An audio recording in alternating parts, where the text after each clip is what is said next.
witty na. Si Ito. Lumabas lang siya, tapos nag-brainstorm kami ni Moy.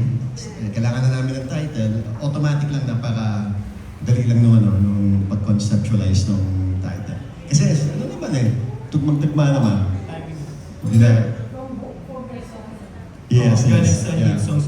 Pero hindi naging issue, dapat mauna ka na dahil sino ba nauna sa inyong banda? New Colors. At company talaga. So tama lang din. So, Parang pareho, I mean, we were the same. 80s na. Yeah. Early 80s. Early 80s. So, 2 years lang naman ang 2 years. namin. Yeah, pero sa dami ng songs nyo, bakit napili nyo yung Pakisabi Tuloy pa rin? Although nagja-jive talaga siya. Sir Ito. It makes more sense kasi pag yung dalawang title ng kanta namin ang pinag-combine. Pero we need that reminder, don't you think so? Pakisabi na lang tuloy pa rin. Hindi naman necessarily na dapat love song. When we say tuloy pa rin, it also talks about life in general. So, ganun ang nare-receive namin na comments sa mga nakikinig sa aming kanta when they listen to our song. Especially tuloy pa rin. It's not generally a love song na ngayon. A song all about, life and moving on, continuing with life. Oo, and I think more than that, pag sinabi mo, pakisabi tuloy pa rin, alam na nila kung sino ang nasa, who's in the show. It's instant kaagad Uy, ang galing nun! In fact, naaano sila. Hindi kasi mas bagay kasi yun kaysa muntik ng tuloy pa rin. Parang hindi pwede. Kaya mas magandang Pakisabi. Yes. Yun. And for that, congratulations. Dahil sa title pa ng panalo. Yes. Thank you, Jem. Thank you, Aji. Una ka nagtanong, may plus 100. Who would like to ask that? Si Miss Leia, would you have questions? Yay, Leia. Hi, good afternoon. Thank you. It's nice to know that you're collaborating for the first time, di ba? Yes. For the first time after decades. Anyway, the company was never out of the music scene for 40 years, di ba? Never. Parang meron yung colors, parang naghiwa-hiwalay kayo for a time. Parang kung tabi ka sa naman kasi most of us, especially me, naging busy ako sa pag-produce, paggawa ng jingles, compose para sa ibang artist noong 1993. So, but then, we are still active in the industry, but kami nila ito, we're still good Not friends. as a group anymore. Yeah, that time, no? Yes. So, naging priority ko yung family ko at saka yung my other rackets. Then yung mga paggawa ng pag-also establishing my studio. But then, we reunited 1999 for the Emerge album. So, So, tuloy na from then? hindi rin. Kasi yung Emerge album was just 3 years or 2 years na tour. And after that, we went back to our own jobs. Ito ay taga-Universal Records, siya yung A&R producer there. Also Marvin and the others are active in the industry as session and the MDs. Yes. So but then, nung 2018, nag-reunion kami ng Neo sa Music Museum. And from there on, medyo sumunod-sunod, tumuloy-tuloy. Yes. At saka may mga time na kami kasi yung mga anak namin malalaki na. Except nung pandemic. Except ng pandemic, Yes. yes. So, pero siguro mga 2022, medyo nag-stimula siya kaagad Yeah. And then nagkaroon pa kami ng US tour after 2020, Wow. 2022, yes. So tuloy pa rin.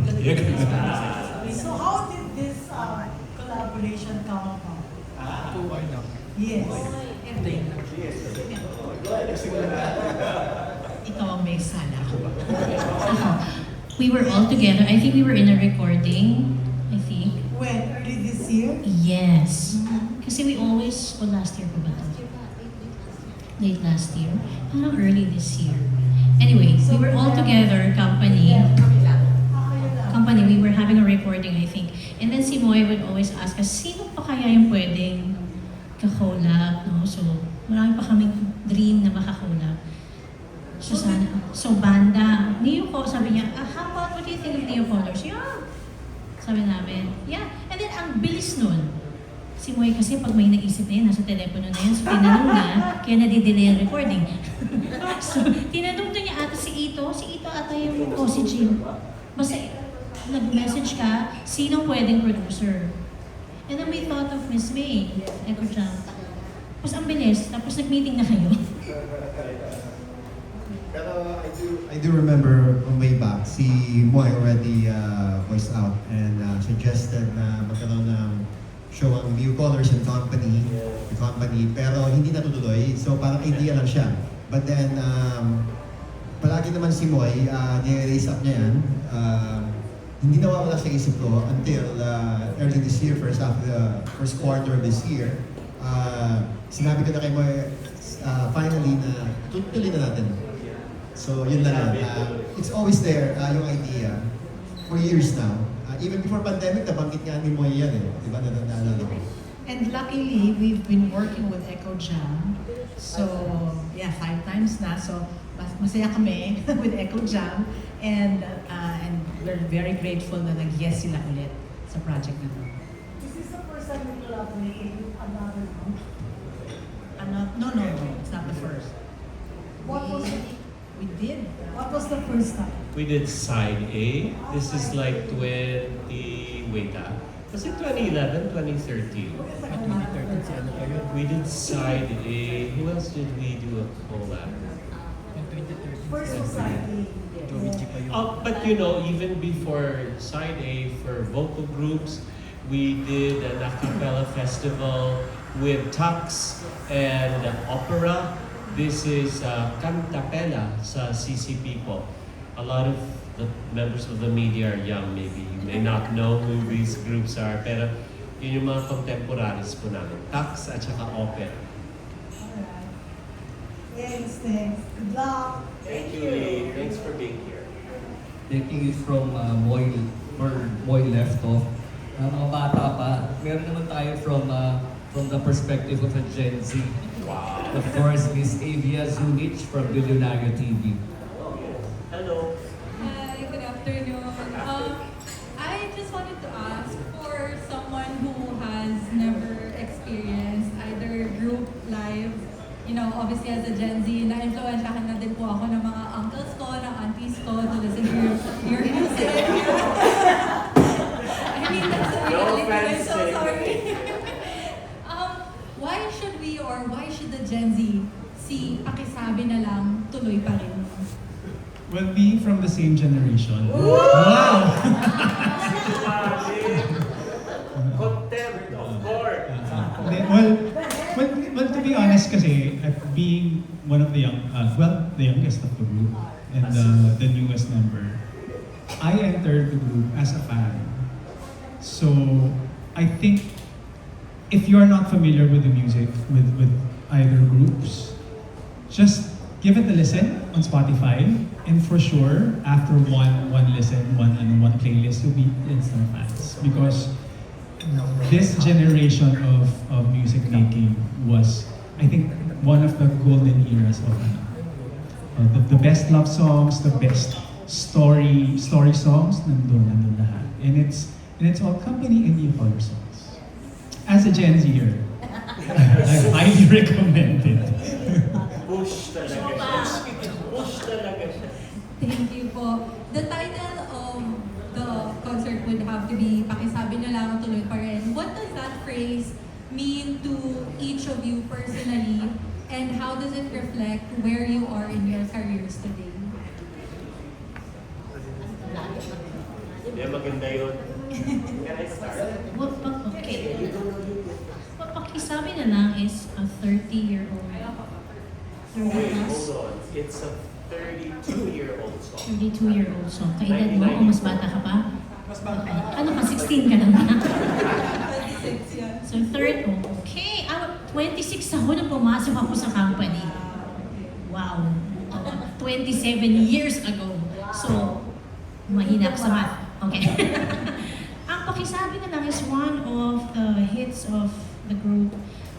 Isinulat ni Moy and Edith Gallardo. So, isa yun sa mga, kumbaga pag narinig mo na ang pakisabi na lang, even if marinig mo yung mga nag-cover, like si Ai, Segura, si Sharon, Cuneta, may mga version sila, babalik ka pa rin sa company.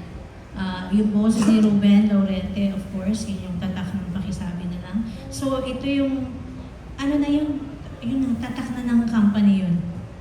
Katulad din ng Now That I Have You, pakinggan mo yun ha anak?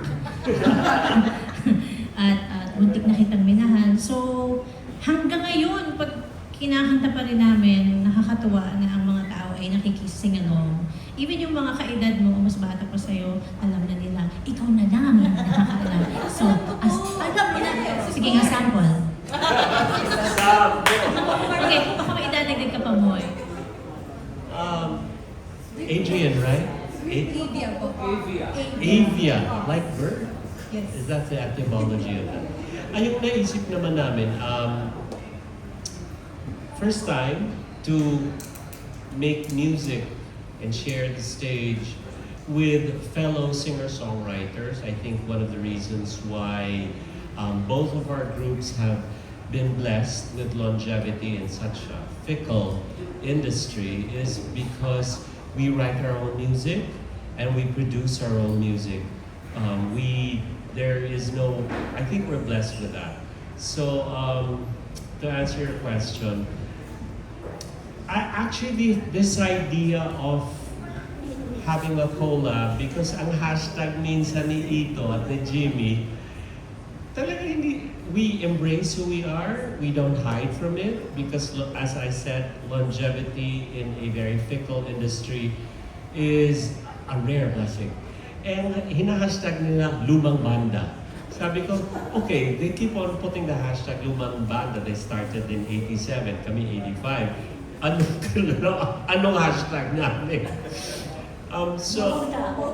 Lumang tao, which we are, and we're so blessed because of the support of our music, we are still able to do what we love doing, which is to share what's in our heart musically and lyrically.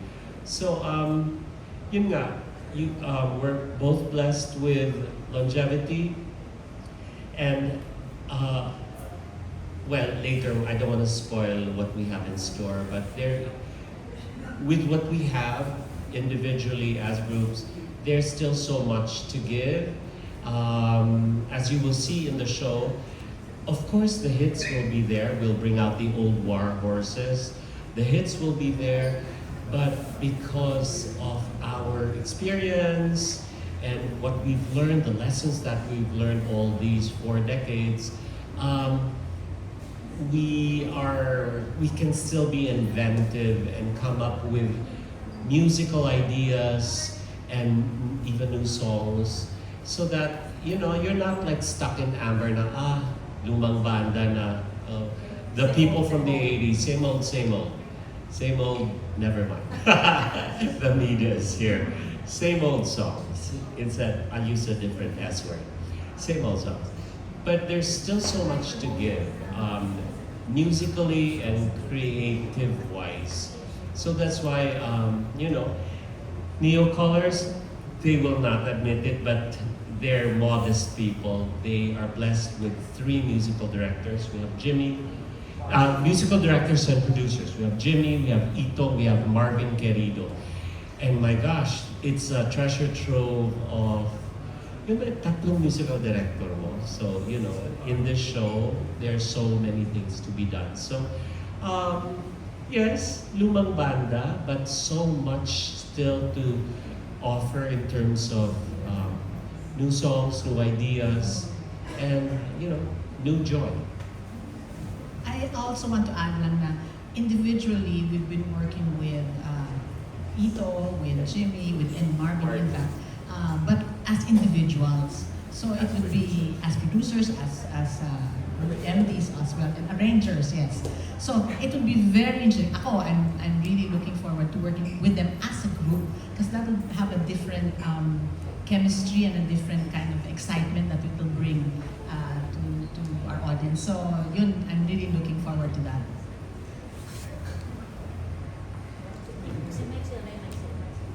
Kaya nung sinabi ni Moy tsaka ni Ito na Neo company and Neo Colors, without a doubt, sabi ko, let's do it. Diba?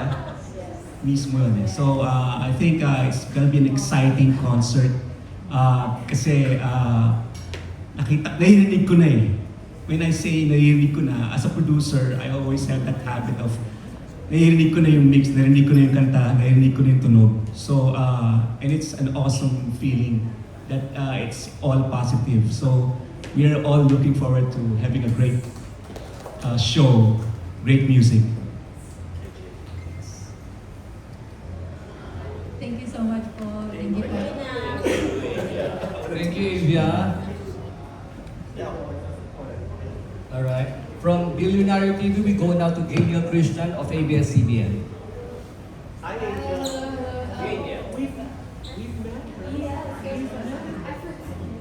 No, but I mean, we're just so shocked because you were working for ABS and you're so young. We've met now, right? Yes. Okay, first of all, congratulations. My question is, what was the biggest challenge, of course, in putting off this concert?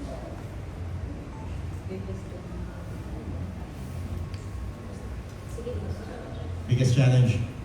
Tulad na nasabi ko, way back, Moy already voiced out and had this idea ng New Colors and Company.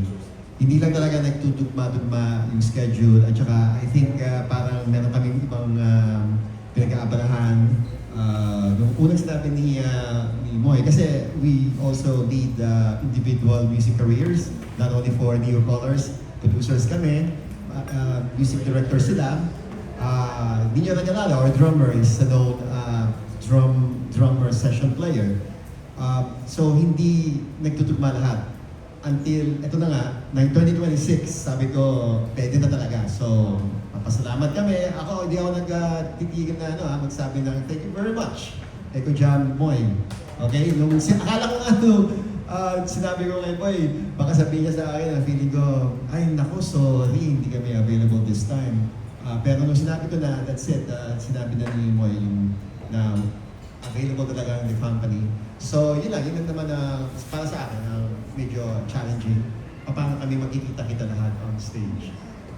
At least, bago na, naka-60 lang ni Jimmy. Okay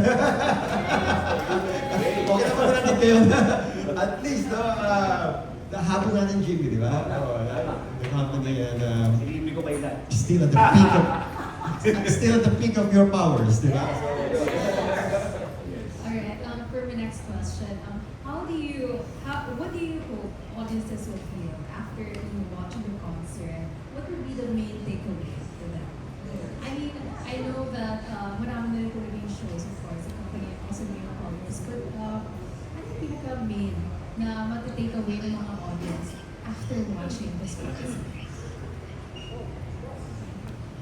Thanks for the question. I think when you create art and your medium is music, your main job is not, look mama, look what I can do with my voice. That's not the main job. The main job is to be a storyteller, to make people feel something. And that's our main job here, using our hits and original music. Our main job is to give joy, to bring nostalgia to the audience, and for me personally, to give hope that even people who are senior citizens, even when the world tells you that you're over the hill and you can only be a pop singer until your 30s or 25, well, we're in our 60s and we are still allowed by our audience to continue with a career, and we're grateful for that. It's not a boast because we know that's rare. So, for me personally, my agenda is to give hope, to fight ageism. I know it's like, ano yung sinasabi nila yung Don Quixote fighting the windmills, but it's worth a try to fight ageism in our industry, in music and in entertainment. But you know, when you have people leading the way like Apo, or Martin and Gary, or Lea Navarro, Nanette Inventor, who still are thriving despite the passage of time, it gives us hope that, you know, hindi pa tapos. Hindi pa tapos ang mga kwento namin musically, artistically. So that's my personal agenda, but mainly our main job is to give joy and hope to our audience. Yung itong mga grupong ito, yung generation ng entertainers na ito, after you watch the show, for sure, you will be entertained. Kasi ang dami na ngayong magagaling na musicians, artists, singers, pero konti na ang entertainers. At the end of the day, ang trabaho rin namin is to entertain you.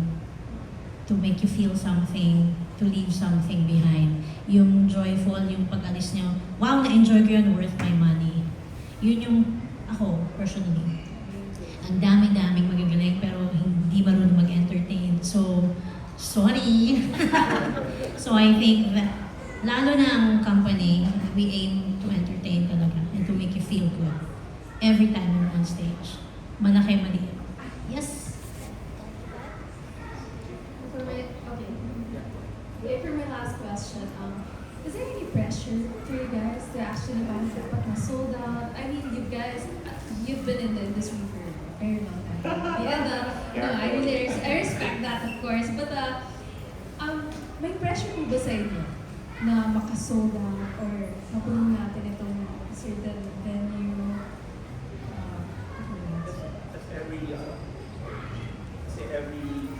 Hello? Check. Okay.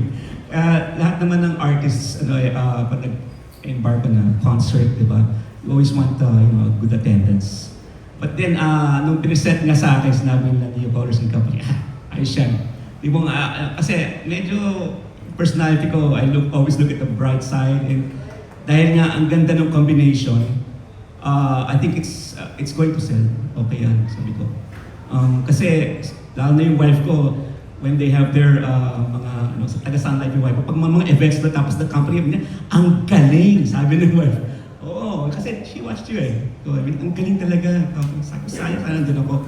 But then, I know them because I know their music.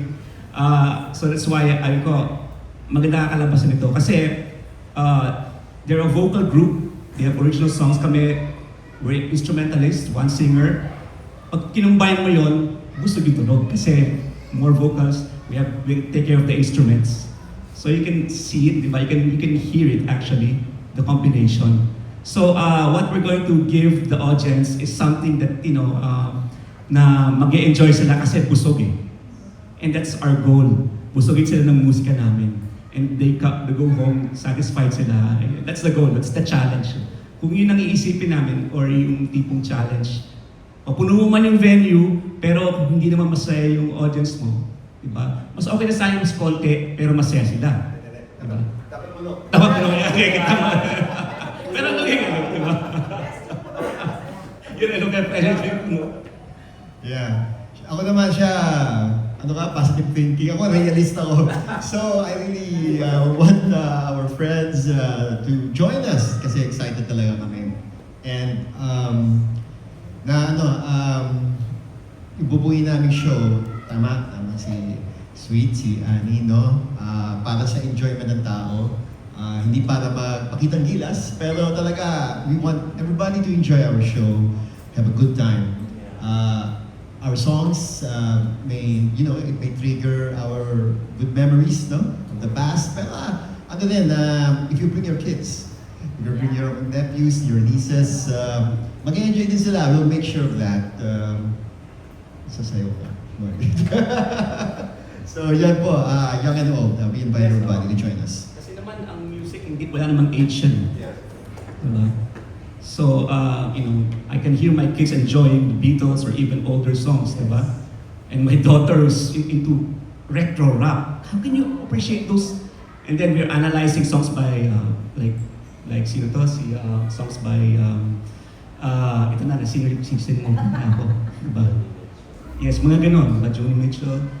Ito si, Just The Way You Are, singer. Billy Joel. So ina-analyze namin nung, sabi, you can appreciate these chords. Ang daming melodies, ang daming chords. Because we are actually, if you expose the kids to the classic songs, then you will understand that, whoa, this is what melodies and chords are all about. Kasi right now, we only have 4 chords and you can make a song, right? Pero if you live in the 80s, I mean, kami, di ba, doon pa nag-try ng 80s, na-expose kami sa old and new. So, we are a combination of, this different generations. That's why now we can share to all of you what we can offer, di ba? The old and the new.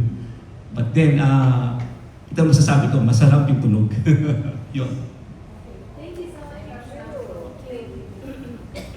Thank you, Giniel. We'll have questions from Salvi Asis of Filipino Star ngayon. Then in the order of Irvin Santiago from Bandera, Salvi Asis, Irvin Santiago, and Dondon Sarmino right after.